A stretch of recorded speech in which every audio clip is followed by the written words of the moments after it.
لو أنزلنا هذا القرآن على جبل لرأيته خاشعا أنزلنا هذا القرآن على جبل لرأيته خاشعا أنزلنا هذا القرآن على جبل لرأيته خاشعا متصدعا من خشية الله. وتلك الأمثال نضربها للناس لعلهم يتفكرون.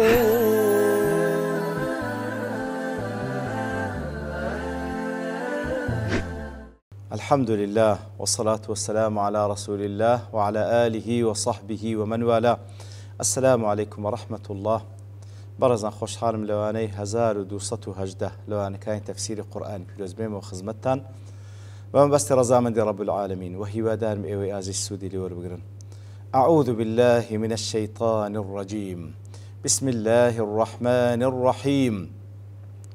قالوا يا شعيب ما نفقه كثيرا مما تقول وإنا لنراك فينا ضعيفا ولولا رهطك لرجمناك وما أنت علينا بعزيز. بلخوش يسنعوكو لو أني رابدوش كما يقول خزمة دوات بيروز الدابين كرب العالمين باز لا تيروشي سيدنا شعيب دكا عليه الصلاة والسلام لقال قومكي لدواء اويكوا آموشقاريان دكا ڕێی ڕاستیان نیشان دەدا ئەوان لە وەڵامدا دەڵێن ما نەفقەه کەثیرا مما تقول زۆرێک لەو قسانەی ئەتوو دەکە هەرتەی ناگەین ئەمە وئینا لەنەڕاکە فینا ضعیفا لەناو ئێمەدا دەبین ئەتوو کەسێکی بێت توانای لاوازی ئەو توانایەت نییە کە بەرگری لە خۆت بکەی ئەگەر بێت و بمانەوێت شتێکت لێ بکەین وەلەولا ڕەهتوکە لەڕەجەمناک ئەگەر لەبەر قەوم و عەشیرەتەکەت نەبی لەڕەجەمناک بەردبارانت دەکەین ڕەزمت دەکەین وما أنت علينا بعزيز أي وما أنت علينا بكريم وتأتول لا إيما بريزني ولا معزة لك عندنا ولا قدر هيدس قدر قيمتش لا إيمانية ولا نبالي بإذلالك وبيمان اعتيادية أجر زليلة بكين حاشاه عليه الصلاة والسلام. لا أضواء البيان شنقيتي دلي المتمسك بدينه قد يعينه الله ويعزه بنصرة قريبه الكافر. أو كسيكوا دستي بديني خواي جورا كرديا أو كسيكوا دستي بديني خواي جورا قرتيا لو أنا خواي جورا بوش شوية المتي بدا بوش شوي بسري بيخي بوي كوا كسانك لخزماني أجر كافريج من مسخري عندك البوي كوا دفاعي لبكن هروكو خواي جورا ردا با لسر زماني قومي شعيب وبشعيب دلين ولولا رهتك لرجمناك وما أنت علينا بعزيز كواتا فمنعه الله من الكفار. الله تعالى بوشيوي دفاع إليك لبردس كافر كان وعز جانبه بسبب العواطف العصبية والأواصر النسبية من قوم الذين هم كفار. كواتا بوشيوي خواي قورا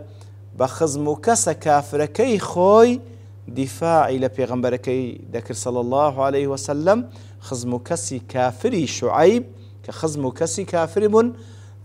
دفاعي لشعيب مسخريان دفاع لشعيب كان لدجي كافر كان قومك يا اخويا سبحان الله. لا تفسير سعدي فيه أن الله يدفع عن المؤمن بأسباب كثيرة قد يعلمون بعضها وقد لا يعلمون شيئا منها.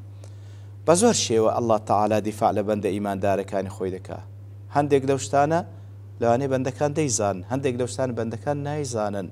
وربما دفع عنهم بسبب قبيلتهم أو أهل وطنهم الكفار. لەوانەیە خوای گەورە هەندێک لە بەندە ئیماندارەکان بەو شێوەیە دەپارێزی کە کەسانێک لە خزم و کەسەکەی خۆی ئەگەر کافریشن دفاعی لێ دەکەن. وأن هذه الروابط التي يحصل بها الدفع عن الإسلام والمسلمين لا بأس بالسعي فيها. كواتا بو خزماتي وبو هوكارانا اگر دكري دفاع لإسلام مسلمانان بكري با مسلمان استفادي لي بكاتن بلكو هولي لو بدا دكري دلي لا بأس جائزة كوا إنسانية لسرنية كوا هولي لو بدا بهوي خزماتي خلكانك لبو خيراب تشيشيتن كوا دفاع لي بكن كدفاع لوي دكن وتدفاع لمسلمانيتي كيوي دكن نكهري استيدان بل ربما تعين ذلك لەوانەیە پێویست بیوا بکە لأن الإصلاح مطلوب على حسب القدرة والإمكان لەبەرەوەی إصلاح و چاکسازی مطلوب و داواکراوە حسب لە قەدەر توانا و ئیمکان کەواتە شتێکی ئاساییە هەروەکو معلومەکەوە پێغەمبەری خۆشمان صلی الله علیه وسلم ئەبوو طالیبی مامی کە کافریش بوو دیفاعی لێ دەکرد و شتی تریش مەواقفی دیکەش لە ژیانی ئەصحاب خۆیان لێ ڕازی بعینی کەسانێکی کافر بە حکمی خزمەتی دیفاعیان لە کەسانێکی ئیماندار کردیە کەواتە کاتێک کە ئینسان بزانێ لەو خزمەتیەی لەگەڵ کەسانێکی بێباوەڕی طبعاً سیلەی ڕەحم بای خۆی دەبی حەق خۆی بدەی مەگەر کەسێکی محارب بی لە بۆ ئیسلام ئەگەر نات تەنها لە خۆی کافر بی ئەوە مەسئلەیەکی دیکەیە کەواتە دەکرێت ئیسفادە لەو خزمەتی بکرێت بە تایبەتیش ئەگەر بزانێ ئەو پاڕپشتی دێ دەکا لە بەرامبەر دوژمنەکانت ئەوە یەکە لەو ئەسباب و هۆکارانەی کە وەکو عەبدوڕەحمان بن ناسر سەعید دەڵێ هیچ تێدانێ بەڵکو لەوانەیە پێویستیش بکاوا بکەی ئەوەل و ئەخیریش ئەوە تەسخیری خوای گەورەیە کە خوای گەورە سوبحانەهو وتەعالە کەسانێک مسەخەر دەکا ئەگەر چی ئیمانداریش نین بەڵام دیفاع لە کەسانێکی ئیماندار دەکەن لە وەڵامدا شوعیب عەلەیهی سڵاتو وسەلام دەفەرمی قال يا قوم أرهطي أعز عليكم من الله واتە شوعیب بە قەومەکەی دەفەرمی عەلەیهی سڵاتو وسەلام ئەی قەوم و عەشیرەتی خۆم عشيرتي أعظم من الله في قلوبكم وأعز عليكم منه كواتي يعني عشيرتكم خزم كسكم لدلو درونينغو أوان قدر قيمتيان قورة روزيات لله الله تعالى فتركتم رجمي لأجل عشيرتي لبر خاطري خزم كسو عشيرتكم أمني رزمناكن وبدباراناكن وليس لله عز وجل نقل بخاطري خواي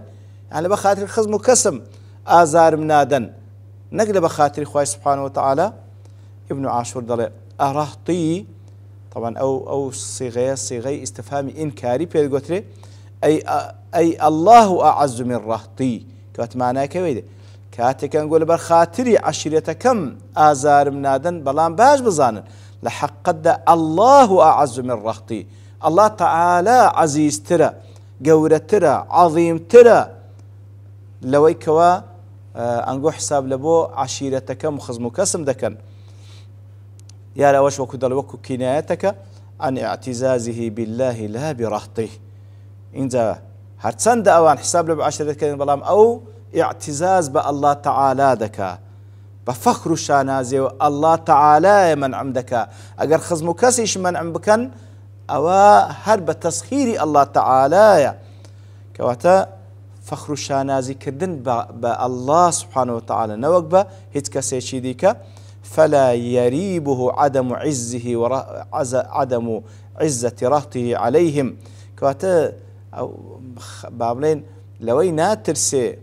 لوي ناترسي كوا اگر بيت بخاطر خزم كسكاني نبي هيتي لنا كان ياخذ دستي لو درجنا كان يتليرز ده وهذا تهديد لهم بأن الله ناصره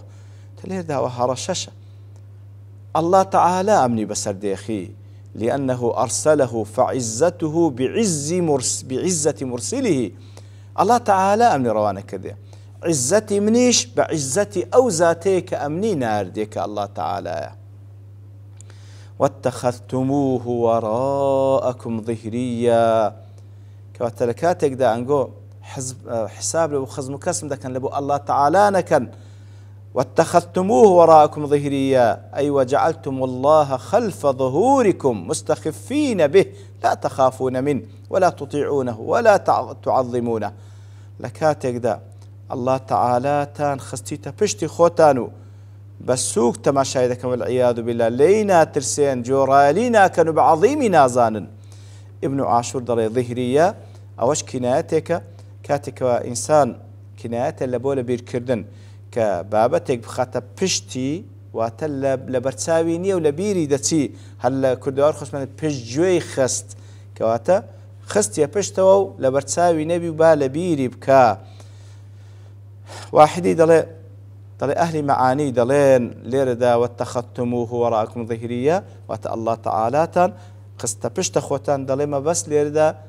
أمري الله تعالى تان خست بشت جوي خوتان فرماني خواي قورتا خست بشت جوي خوتان بەڵام دیارە هەر بە ظاهری ئاەتەکەەوە تەخەتموه باز لە الله تعالی دەکا وەکو الله تعالاتان بیرخستێت وەکە ئەڵاشتان بیرخستبی خستە پشتی خۆتان واتە فەرمانەکەشی بە تەکید پشتان خستیە. إن ربي بما تعملون محيط وإن ربي محيط علما بجميع أعمالكم الله تعالى ئاگادارە بە هەموو کردەوەکانتان و چار دەوری گرتیە وسيجازيكم عليها بتأكيد سزاشتان دەدا لەسەر ئەو کار و کردەوانە ئەوەش دیسان هەڕەشەیە بە عەزابی خوای گەورە. پاشان دەفەرمی ويا قوم اعملوا على مكانتكم زاليرا وكو ابن كثير وسعدي رحمة خواني بدلين كاتك واليردا شعيب عليه الصلاة والسلام مأيوز دبيه ودبي لولام دانوي قومكي وإيمان هيناني قومكي ليردا أو زبي من نتيان دكاتا ويا قوم اعملوا على مكانتكم إني عامل واتا أي قوم خم لەسەر ئەو حاڵەتەی کە تێیدانە لەسەر ئەو بیر و ڕای کە تێیدانە کاری خۆتان بکەن و ئەمنیش لە جێی خۆم ئینی عامل ئەمنیش کار دەکەم لەسەر ئەو منهەجەی خۆم لەسەر ئەو ڕێگای خۆم لەسەر ئەو دینەی خۆم سوف تعلمون من يأتيه عذاب يخزيه ومن هو كاذب ئەو جا لە بۆتان بە دیار دەکەی و دەزانن لە داهاتوودا چێ هەیە عەزابێک دێتە سەری و ڕیسوای دەکاو چێ لە ئێمەدا درۆزنە ئەمن یان ئەنگۆ. ئەبی سعود دەڵێ لێرەدا فيه وصف العذاب بالإخزاء کەواتە ئینجا لەوتان بە دیار دەکەوت چێ عەزاب دێتە سەری و بەو عەزابەش ڕیسوا دەبی کەواتە لێرە باس لەو عەزابەی کە عەزابش ڕیسواکەرە. ئەوەش تعریضا بما أوعدوا شعيبا عليه السلام به من الرجم کەواتە کو ئەوان دەیانگۆ ئێمە ئەگەر لەبەر خزم و کەسد نەبی ڕەجمت دەکەین ڕەجمکردنیش وەکو وتمان کوشتنێکە بە ڕیسواییەوە. لێرەش لە وەڵامی ئەواندا شعیب عەلەیهی سڵاو وسەلام دەفەرمی لە بۆتان بە دیار دەکەوی چێ سزایەک دێتە سەری ئەو سزایەکەوە ڕیسواکردنیشی تێدایە. وارتقبوا إني معكم رقيب أي وانتظروا نزول العذاب تاورواني دابزيني عذابا إني معكم رقيب أمنيش لقلنقو تاوروانم كعذابك بيت السرطان أمنيش تاوروانم عذابك بيت السرطان إن زاد فرم ولما جاء أمرنا نجينا شعيبا والذين آمنوا معه برحمة منا كواتا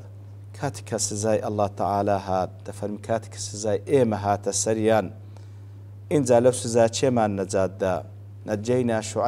شعیبمان نەجاتدا والذین آمنوا معه ئەو ئیماندارانەی کە لەگەڵ ئەو بوون برحمة منا واتە بفضل منا عليهم بفضلێک لەلای خۆمانەوە لەسەر شعیب و ئیمانداران نەجاتماندان. ابن عطية دەڵێ برحمة منا إما أن يقصد الإخبار عن الرحمة التي لحقت شعيبا لنبوته وحسن عمله وعمل متبعيه يعني بەبەز لێرەدا ئەو ڕەحمەتەیەکەوە کە گەیشت بە شوعەیب و بە ئیماندارەکان وەکو پێغەمبەرە و هەروەها وەکو ئەو کار و کردەوە جوانانەی دەیکا بەخۆی و بە شوێن کەوتوانی. وإما أن يقصد أن التنجية لم تكن إلا بمجرد رحمة يعني بەبەستەکە لێرەوەیکەوە ئەو نەجاتدانەی شوعەیب و ئیمانداران ئەو نەجاتدانەی شوعەیب و ئیمانداران هیچ نەبوو تەنها بە ڕەحمەتێک نەبوو لەلایەن الله تعالى لا بعمل من أعمالهم نەک بە کردەوەی لە کردەوەکان خۆیان بەڵکو بە مەحزی ڕەحمەتی خوای گەورە بوو سبحانه وتعالى خوای گەورە نەجاتی دان. رازي دڵێ فيه أنه تعالى لما خلصه من ذلك العذاب لمحض رحمته وتا الله تعالى لو عذابك ناردية سر قومكي نجاتي دا برحمة خوي سبحانه وتعالى تنبيه على أن كل ما يصل إلى العبد فليس إلا بفضل الله ورحمته كاتوتبيني وآقادارية خوي سبحانه وتعالى هر رحمتك هر تساكيك هر نعمتك لقل بنديك لقل بندكان خويبك إلا بفضل رحمتي خويتي سبحانه وتعالى. دیارە ئاەتکەشتی تیرما تێدا باس بکەین بەڕانوبەرتەوابوونی کات لێرە دەوەستین بە پشتوانی الله تعالى لەوانەی داهاتوو دێنەوە خزمەتی. وصلى الله وسلم على نبينا محمد وعلى آله وصحبه أجمعين وآخر دعوانا الحمد لله رب العالمين. لو أنزلنا هذا القرآن على جبل لرأيته خاشعا أنزلنا هذا القرآن على جبل لرأيته خاشعا أنزلنا هذا القرآن على جبل لرأيته خاشعا متصدعا من خشية الله. وتلك الأمثال نضربها للناس لعلهم يتفكرون.